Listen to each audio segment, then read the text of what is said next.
2002 राजीव गांधी कला मंदिर बांधले, पण 2009 ते मोडचे पडले अंडर अनकन्विन्सिंग आणि सस्पिशियस रिजन्स. त्या हेतून वचना, पण 2012 पर्यंत 65 to 75% हेजे काम कंप्लीट जाल्ले आणि 2012 बजेटान हेतून प्रोविजनय तयार केल्ले आणि 30 मे 2013 ही डेट फायनल केल्ली उद्घाटनाक.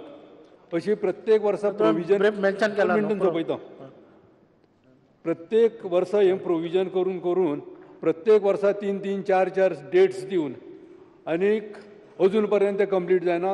लोकां भितर एक उठाव चालू जाल्लो आसा. प्रत्येक लोक बारीक बारीक ऑर्गनायझेशनां आतां कंप्लीट जाता तें पळोवन येवन बारीक बारीक ऑर्गनायझेशनां थंय मोर्चा व्हरता आनी तेंचो फक्त इंटेन्शन कितें हें त्या ऑर्गनायझेशनांनी मोर्चा हाडलो म्हणून हें कंप्लीट जाता.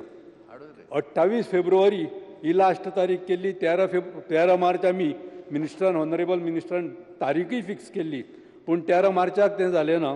आतां 2 एप्रील ही तारीख दिल्ली आसा. ही 2 एप्रील तरी जावची अशें हांव सरकारा कडेन मागणी करता आनी तेजेर लोकांचो अंत पळोवचो न्ही तुमी.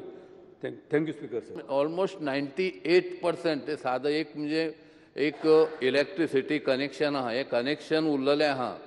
GSIDC सांगता की जनरेटराचेर चालू करा म्हणून, पूण जनरेटराचेर चालू करप आनी रिस्क घेवप हें कितपत खरें हें खंय तरी पटना. पूण तेका लागून 2 एप्रिला येवजी खंय तरी 4 वर्सां आमी हेची वाट पळयत बसलेले आहा.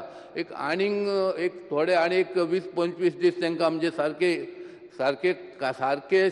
कायदेशीर इलेक्ट्रिफायड जाल्या नंतर म्हाका दिसता हांव इतकें तुका आश्वासन दिवंक शकता की ह्या हेचे रवींद्र भवनाचे आजच्या मिटिंगाच्या संदर्भान आजचो जो आमचो हे दोळे भायर सरला हो म्हयनो जावचे पयलीं म्हणजे फुडले म्हयनो 2 एप्रील न्हू, पूण बिफोर एंड ऑफ एप्रील ह्या राजीव कला मंदिराचें इनॉग्रेशन जातलें.